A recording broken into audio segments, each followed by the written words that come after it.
नमस्कार मित्रों, हो सकता है आपको ये अजीब लगे कि राम मंदिर जो अब अयोध्या जी में तो नए रूप में हमारे सामने आया है, श्री राम मंदिर। लाहौर में भी राम मंदिर की स्थापना हुई है। लाहौर में राम मंदिर की जो परिकल्पना है ये श्री राम के पुत्र लव की स्मृति में, लव की यादों से जुड़ी हुई बातों को एकत्र करके पौराणिक आधार पर एक मंदिर जो है उसका नाम उन्होंने लोह मंदिर कहा है, लेकिन मुख्य रूप से उसमें उल्लेख भी है कि ये लोह मंदिर जिसकी स्मृति में है ये श्री राम के पुत्र लव की स्मृति में, लव का उल्लेख भी बाकायदा उसमें शिलालेख में भी आता है।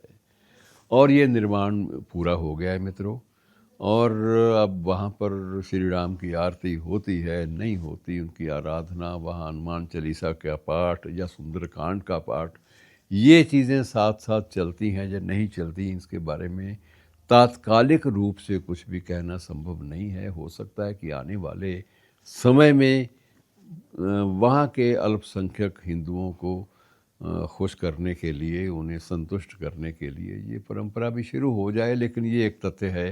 कि वहाँ लव मंदिर जो है महाराजा रंजीत सिंह के किले के बीच में बाकायदा स्थापित हो चुका है। और इसका निर्माण कार्य मैं आपको बताऊं कि इसका निर्माण कार्य जिस ट्रस्ट के सहयोग से हुआ है वो ट्रस्ट भी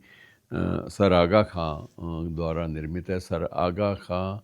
ट्रस्ट के सहयोग से इसका निर्माण संभव हो पाया है। और इसके साथ ही दो चीज़ें और भी, दो भवन उसी परिसर में महाराजा रंजीत सिंह के महल वाले, पुराने किले वाले, महल नहीं कहना चाहिए, किले वाले परिसर में ही दो और इमारतें भी सामने आई हैं। और एक इमारत है 8 द्वारा और दूसरी इमारत जो है इसके 8 द्वार उसके उल्लेख में आते हैं कि 8 द्वारों का उल्लेख इसमें है।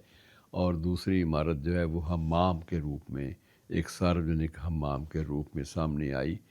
है। अब ये चीज़ें कहाँ तक मेंटेन होती हैं, हालांकि यद्यपि इस समय तो वहाँ का जो इवैक्यूई ट्रस्टी जो बोर्ड है वही इसकी देखरेख का जिम्मेदार वैधानिक रूप से, कानूनी रूप से है। लेकिन बाद में वहाँ की चीज़ों की मेंटेनेंस, वहाँ की जो पाकीज़गी है, जो पावनता है, जो मूल उद्देश्य है उन पौराणिक आख्यानों का या उन ऐतिहासिक संदर्भों का उल्लेख, वो किस पवित्रता के साथ और किस आस्था के साथ जोड़ा जाता है, ये अभी तय नहीं है मित्रों। और इस बारे में ये भी एक है कि हमारा जो वहाँ स्थित हमारा जो हाई कमीशन है, उच्चायोग है, उसकी तरफ से भी फ़िलहाल कोई पहलकदमी इसलिए नहीं की गई कि कोई नए विवाद ना जन्म लें और ऐसा ना हो कि जो एक निर्माण सार्थक रूप से सामने आया है वह फिर कहीं विवादों के चक्कर में, विवादों के चक्रव्यूह में कहीं फंस कर रह जाए। और इसलिए फ़िलहाल ये प्रतीक्षा की जा रही है अगले पग की कि वहाँ की सरकार इनकी मेंटेनेंस, इनके रख रखाव और यहाँ पर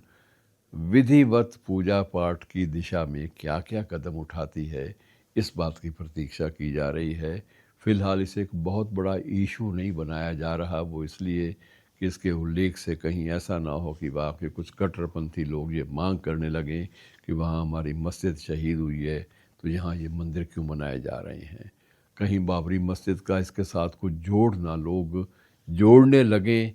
इस बात की आशंकाओं के दृष्टिगत फ़िलहाल इसको बहुत ज़्यादा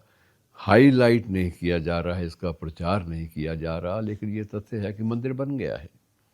और ये मंदिर के साथ ही दो इमारतें और भी नई बनी हैं और जो हम बनी हैं वो परिसर महाराजा रंजीत सिंह का किला ही है।